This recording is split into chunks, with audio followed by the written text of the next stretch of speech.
The Andorian Institute for Xenological Studies had hosted many distinguished lectures, but none quite like Professor Zek Thul's presentation on human mythological parallels in deep space exploration. The auditorium buzzed with the kind of intellectual excitement that only emerged when academics believed they'd stumbled onto something revolutionary. 300 of the galaxy's finest xenological minds had gathered to witness what promised to be a paradigm shift in their understanding of primitive human folklore.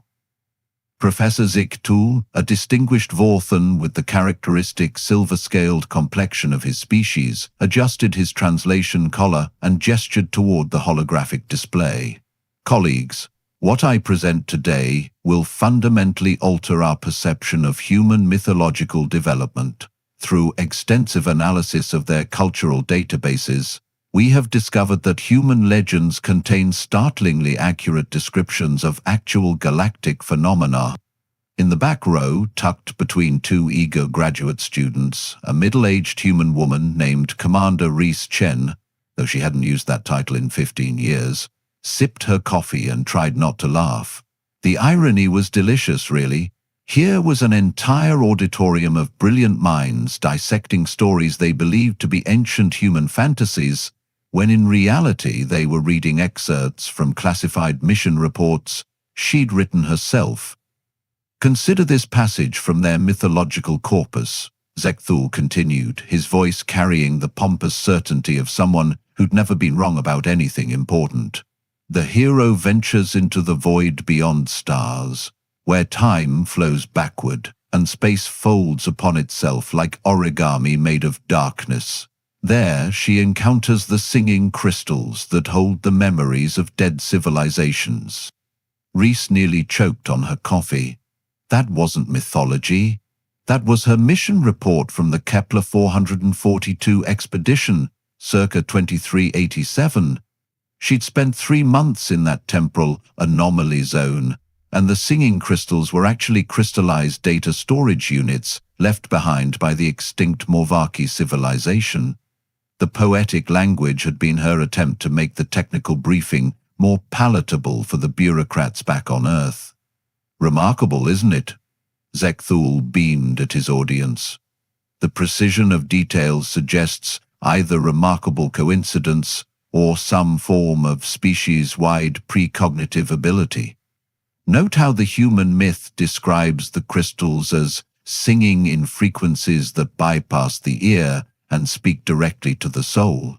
This is an astoundingly accurate description of Morvaki memory crystal resonance pattern. Dr. Keth Mora, a Centaurian xenopsychologist in the third row, raised a tentacle. Professor, have you considered the possibility that these aren't myths at all? The technical accuracy seems beyond what a primitive species should possess.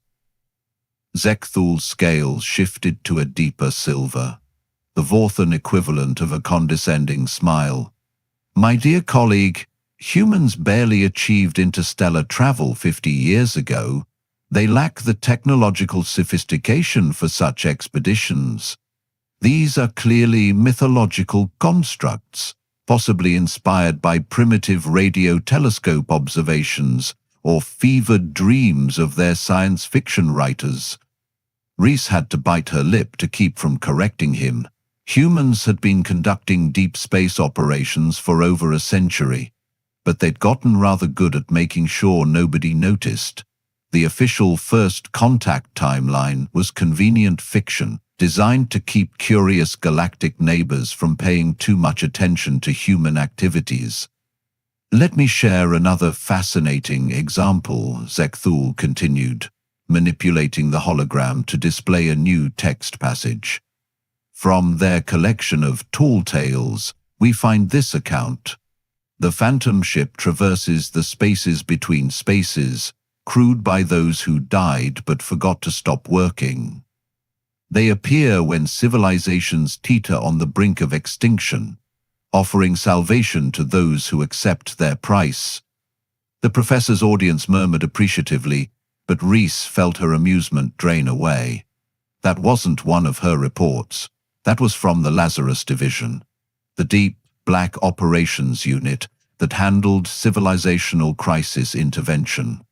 Very few people knew about Lazarus, and even fewer knew their methods were considered questionable by every ethical standard in known space.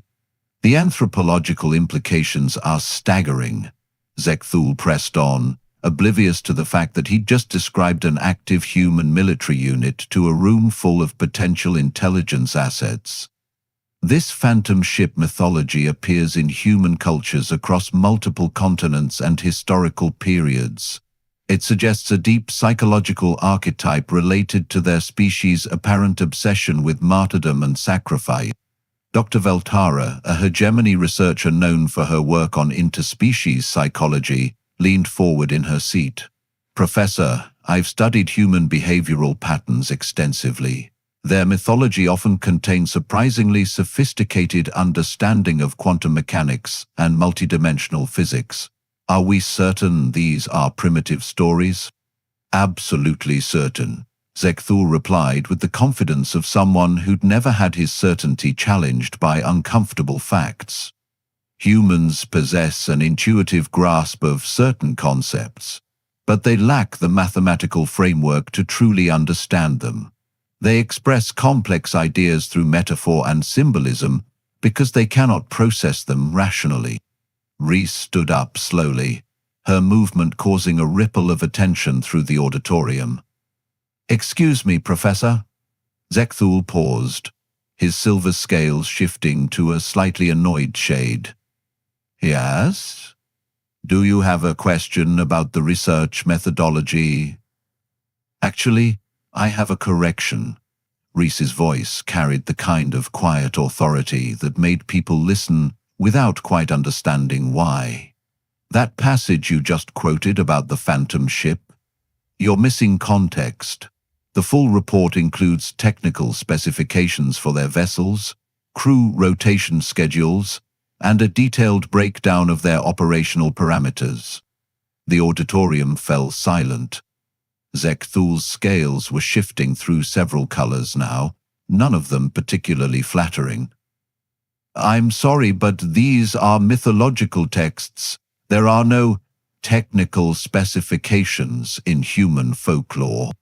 Bree smiled, and something about that expression made several of the more perceptive audience members suddenly very uncomfortable. "Professor, you're quoting my mission logs, all of them, and you're getting the details wrong." The silence that followed was the kind that precedes either revelation or catastrophe. Sometimes, if you're particularly unlucky, both. Zekthul's scales had settled into a pale, confused silver. "I'm sorry, could you repeat that?" "The singing crystals of Kepler 442, the phantom ship incident near the Veil Nebula, the time dilation rescue in the Andromeda Gap." Reese's voice was conversational, almost friendly. "Those aren't myths, Professor. They're classified operation reports from the Human Deep Space Initiative. I should know. I wrote most of them." She took a sip of her coffee and regarded the stunned faces around her with the patience of someone who'd had this conversation before, though never quite in these circumstances. "The real question is, how did classified human military intelligence end up in your mythology database?" The auditorium erupted into chaos. 300 xenological minds simultaneously attempted to process information that violated everything they thought they knew about human capabilities. Dr. Kethmora's tentacles writhed in agitation, while Dr. Veltara's facial chromatophores cycled through rapid patterns of disbelief. "Preposterous!" Zekthul's scales had shifted to an angry bronze. "Madam, I don't know what game you're playing, but these texts were retrieved from publicly accessible human cultural archives. They predate your species' supposed interstellar capabilities by centuries." Reese walked down the aisle with the unhurried pace of someone who'd faced down worse than academic skepticism. Behind her, she could hear whispered conversations in a dozen languages, most of them variations on "could she be telling the truth" and "how would we even verify this?" "Dr. Yithkan," she called to a hegemony archivist in the fourth row, "you specialize in cultural transmission patterns, correct? Tell me, when you analyzed the provenance of these texts, did you notice anything unusual about their distribution vectors?" The insectoid researcher's compound eyes focused on her with uncomfortable intensity. The texts appeared simultaneously across multiple human information networks approximately 43 standard years ago. The synchronicity was anomalous. 43 years ago, Rees nodded approvingly. That would be when the Human Colonial Administration declassified the first wave of sanitized reports for academic study. They scrubbed the technical data and released them as speculative fiction to gauge galactic intelligence interest in human activities. Professor Zekthul sputtered, his translation collar struggling to keep up with his rapid-fire objections. "Even if your claims were true, which they aren't, you're suggesting a massive conspiracy involving multiple galactic civilizations. The mathematical improbability alone—" "Professor," interrupted Dr. Memphisis, a quantum mathematician from the Spiral Collective, "the statistical anomalies in human mythology have been documented. The precision of their fictional descriptions of exotic matter states exceeds random chance by factors approaching infinity." Lise reached the front of the auditorium and turned to face her audience. "The Helix Station incident that you've catalogued as the tower that touched tomorrow, Dr. Veltara, you published a paper analyzing its psychological symbolism, didn't you?" The hegemony researcher's chromatophores flickered nervously. The mythological structure suggested deep species trauma related to temporal displacement and causality violations. The symbolic language was remarkably sophisticated for a pre-spaceflight civilization. "It wasn't symbolic." Reese's voice carried the flat certainty of someone recounting facts rather than stories. "Helix Station was a temporal research facility that got caught in a causality loop. 17 researchers were trapped, experiencing the same 47 minutes for subjective decades, before we managed to collapse the temporal anomaly. The tower that touched tomorrow description came from Lieutenant Morrison's psychological evaluation report after extraction." The silence stretched uncomfortably. Dr. Kethmora's tentacles had stopped writhing and hung motionless, a sign of deep concentration among his species. "You're asking us to believe," Zektul said slowly, "that humans have been conducting advanced spacefaring operations for over a century, while maintaining the pretense of being newcomers to interstellar civilization?" "I'm not asking you to believe anything," Rees replied. "I'm telling you what happened. The Terran Council decided early on that making a dramatic entrance onto the galactic stage would create more problems than it solved. Better to let everyone think we're harmless newcomers while we figure out how this whole galactic community thing works." Dr. Yithkan's mandibles clicked in what Rees recognized as the hegemony equivalent of nervous laughter. "The implications are staggering. If humans have been operating undetected for decades, what else don't we know about your capabilities?" "Quite a lot, actually." Rees gestured toward the holographic display still showing Zektul's presentation slides. "That passage about the Shepherds of the Void that you've interpreted as humanity's death wish mythology, those are the Aegis Fleet, deep space patrol units that maintain early warning networks around unstable systems. They've prevented approximately 47 civilizational extinction events in the past 60 years. The auditorium buzzed with alarmed conversation. Several researchers were frantically accessing their personal databases, cross-referencing human mythological texts with historical records of mysterious interventions in galactic crisis situations. Professor Zekthul had recovered enough composure to mount a final challenge. Even if we accept your extraordinary claims, you have no way to prove them. These could be elaborate fabrications designed to enhance human prestige. Reese smiled, and this time several audience members actually recoiled from the expression. Professor, you've been studying human psychology for decades. Tell me, what's the one thing humans are absolutely incapable of doing when it comes to their achievements? What do you mean? Still staying humble about them. She pulled out a small device that most of the audience assumed was a primitive human communication tool. Would operational footage from the Kepler 442 expedition constitute sufficient proof? Dr. Veltara leaned forward eagerly. You have recordings? Every mission is documented. Standard protocol. Reese's thumb hovered over the device's activation control. Though I should warn you, once you see this, several of your governments will probably want to have very long conversations with you about information security. The weight of that statement settled over the auditorium like a blanket of uncomfortable realization. They were no longer dealing with academic curiosity. They were potentially accessing classified intelligence that could reshape galactic politics. Zekthul's scales had faded to an uncertain gray. You're serious. You actually have proof. Professor, Reese said gently, I've been attending your lectures for 3 years. Do you really think I'd wait until now to make something up? Reese activated the device, and the auditorium's holographic projectors came online with the seamless efficiency of technology far more advanced than anything the Institute normally used. The irony wasn't lost on her. She was about to reveal classified human operations using human-desumed equipment that had been quietly integrated into alien infrastructure for decades. The first image materialized above the audience.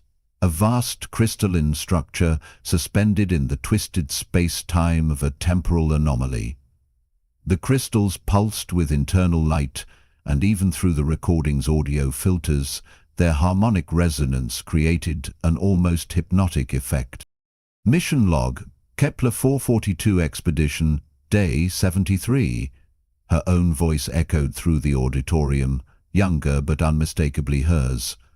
The Morvaki memory crystals are responding to human neural patterns in ways our xenobiologists didn't predict. Lieutenant Chen reporting successful interface with data structure 7 alpha. Translation protocols are adequate. Dr. Memphis nearly fell from her perch. Those temporal distortion readings, the mathematics alone should have torn apart any vessel attempting approach. Human engineering tends to be more robust than our specifications suggest, Reese replied, manipulating the display to show technical readouts that made several physicists in the audience visibly pale. We've found that building things to survive the impossible makes them quite reliable for merely improbable situations. The recording shifted, showing her younger self in an environmental suit, standing before a crystal formation that dwarfed the Institute's entire building. The suit's readings displayed atmospheric conditions that should have been instantly lethal. The Morvaki stored their consciousness in quantum superposition matrices. Her recorded voice continued. Each crystal contains approximately 40,000 individual mind states, preserved in temporal stasis for roughly 2 million years. They're not exactly alive, but they're not exactly dead either. They're concerned. Professor Zekthul had gone completely silent, his scales cycling through colors that suggested his worldview was undergoing rapid reconstruction. The technical precision of those readings, the quantum resonance calculations. How did you survive exposure to superposition matrices of that magnitude? Carefully, Reese answered, advancing the recording to show her team's extraction from the anomaly zone. Though I'll admit, the whole experience was profoundly unsettling. The Morvaki kept apologizing for their civilization's extinction, Apparently, they considered it poor hospitality. Dr. Veltare's chromatophores had locked into a pattern of intense fascination. The psychological implications of sustained contact with preserved consciousness matrices. How did your team maintain sanity? Bold of you to assume we did. Reese's dry humor didn't quite mask the genuine shadows that crossed her expression. Dr. Patterson spent 6 months convinced he could hear whispered conversations in languages that had been dead since before Earth developed multicellular life. Commander Hayes developed a compulsive habit of apologizing to empty rooms.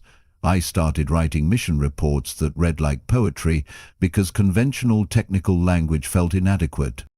She switched to another recording, this one showing a sleek vessel that seemed to bend light around its hull, making it difficult to focus on directly.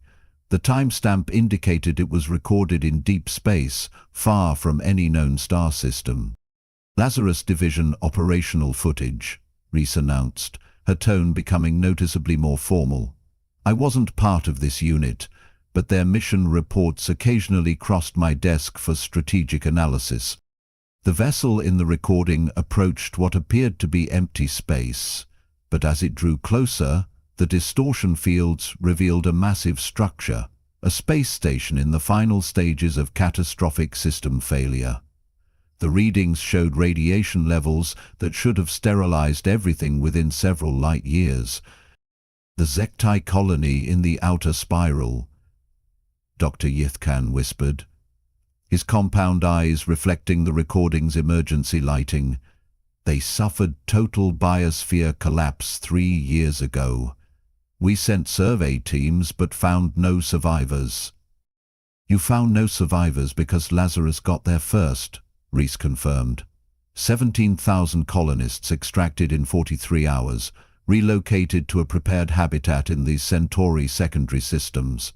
The official record shows catastrophic failure with no survivors because that's what the Zektai government requested. Easier to mourn the dead than explain how aliens nobody knew existed managed a rescue operation their own military couldn't. The recording showed figures in environmental suits moving through the dying station with practiced efficiency. Their equipment was clearly human-designed, but incorporated technologies that shouldn't have existed, according to official galactic technological assessments. Dr. Kathmura's tentacles twitched in recognition patterns. The energy signature traces we found in the wreckage. We attributed them to exotic matter decay from the station's reactor failure. Actually, those were residual signatures from our temporal displacement fields, Reese corrected. Lazarus uses localized time dilation to extend operational windows during crisis extraction. 24 hours real-time becomes subjectively much longer for the rescue teams. She manipulated the controls again, and the display shifted to show a new recording, this one from her personal archives, showing a younger version of herself in a command center that buzzed with activity. Dozens of screens showed star charts, fleet positions, and what appeared to be real-time monitoring of multiple civilizations across the galaxy. Strategic Operations Center, Human Deep Space Initiative, her recorded voice announced. Mission brief for Kepler 442 expedition. Investigate Movaki ruins for potential civilization-level threats. Secondary objective, assess temporal anomaly for possible defensive applications. Tertiary objective, determine if crystallized consciousness preservation represents viable emergency protocol for endangered species. The implications hit the audience like a physical wave. They were looking at evidence of human intelligence operations that spanned decades and monitored civilizations across known space.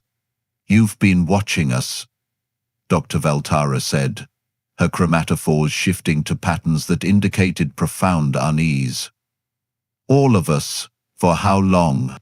Since before most of your species achieved interstellar flight, Rees replied matter-of-factly. The Terran Council's official policy is preventive assistance. We identify potential catastrophic scenarios and intervene quietly to prevent them.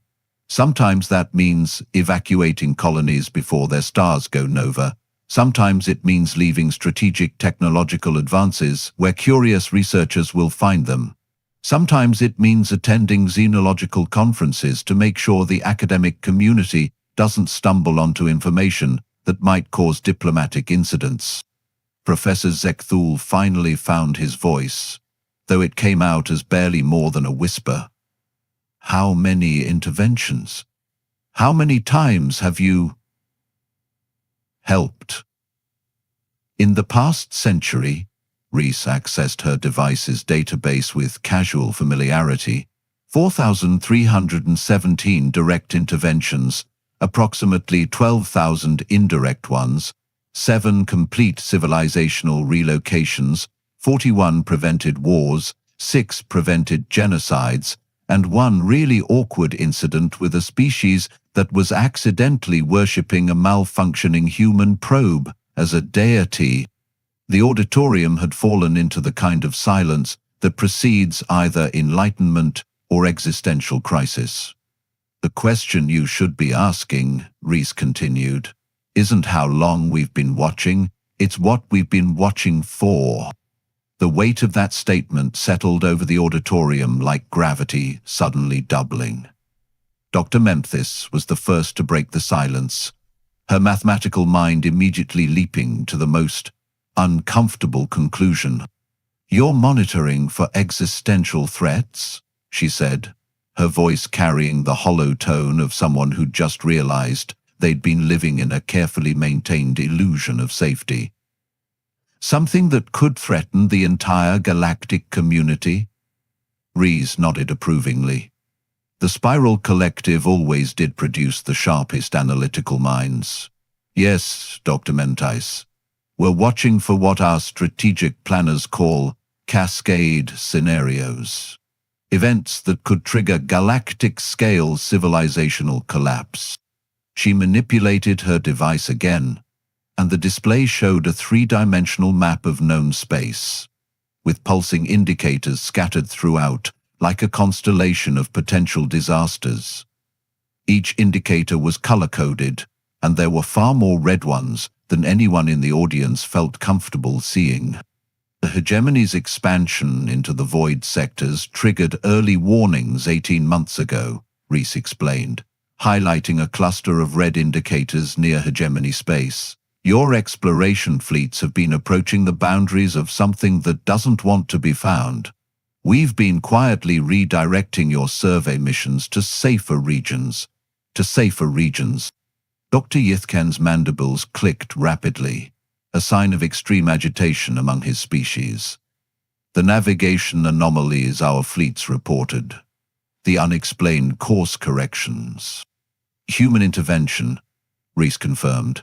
"Subtle gravitational manipulation using portable singularity generators. Your ship's sensors interpreted the course changes as natural phenomena because the alternative would have required acknowledging technology that officially doesn't exist." Professor Zekthul had been silent for several minutes, his scales cycling through increasingly pale shades as he processed the implications. When he finally spoke, his voice carried none of its earlier academic confidence. "If you've been preventing disasters for decades, why reveal yourselves now? Why break your policy of anonymity?" Ree's expression grew serious for the first time since the presentation began, because the cascade scenarios are accelerating beyond our ability to manage discreetly. The Andromeda signal incident 3 months ago wasn't a natural phenomenon. It was a probe testing our response capabilities. Something out there knows we exist, and it's getting curious.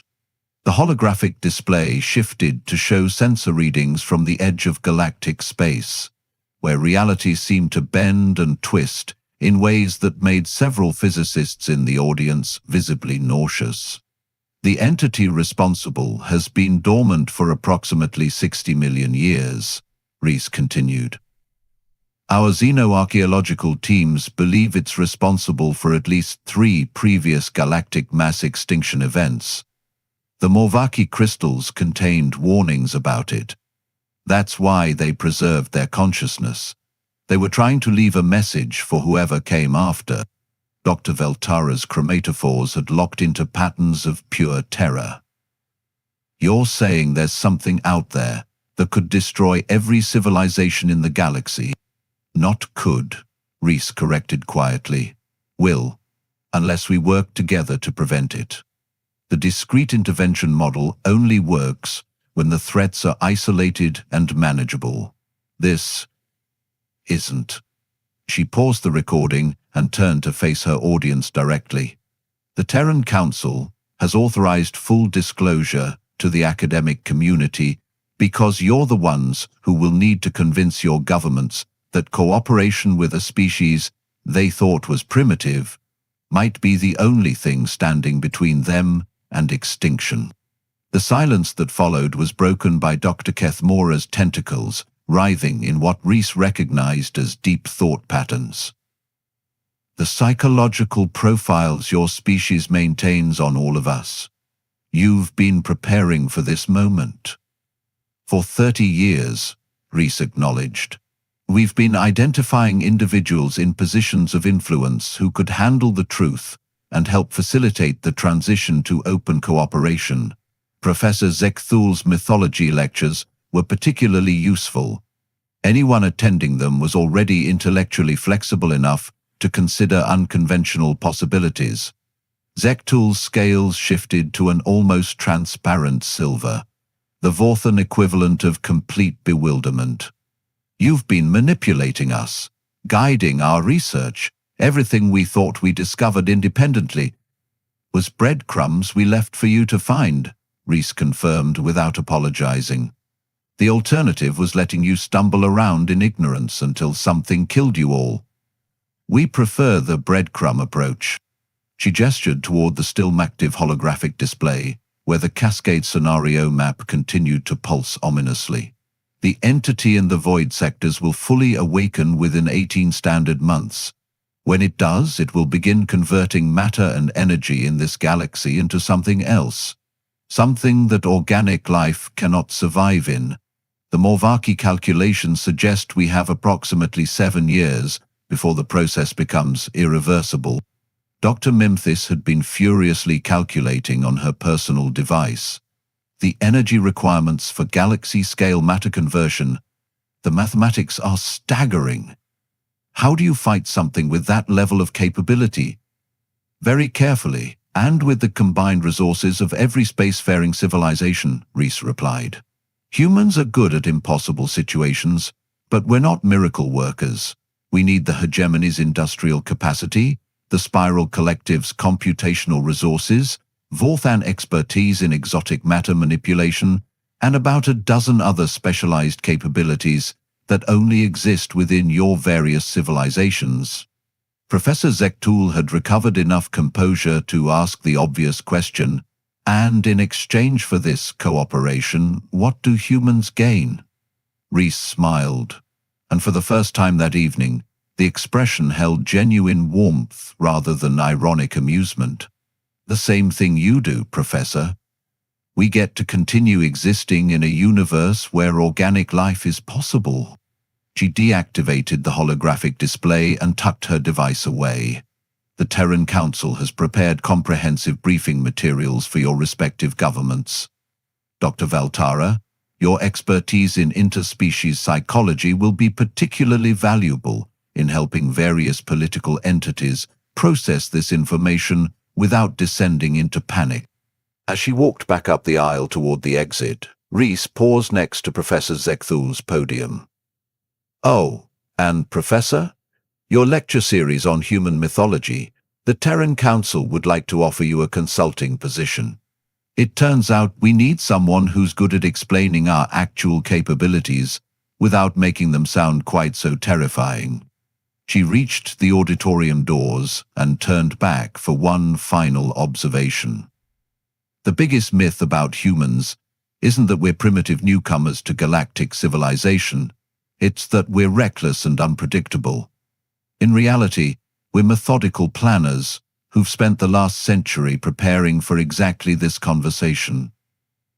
The doors closed behind her with a soft pneumatic hiss, leaving 300 of the galaxy's finest minds to contemplate the uncomfortable realization that their entire understanding of cosmic politics had just been turned inside out.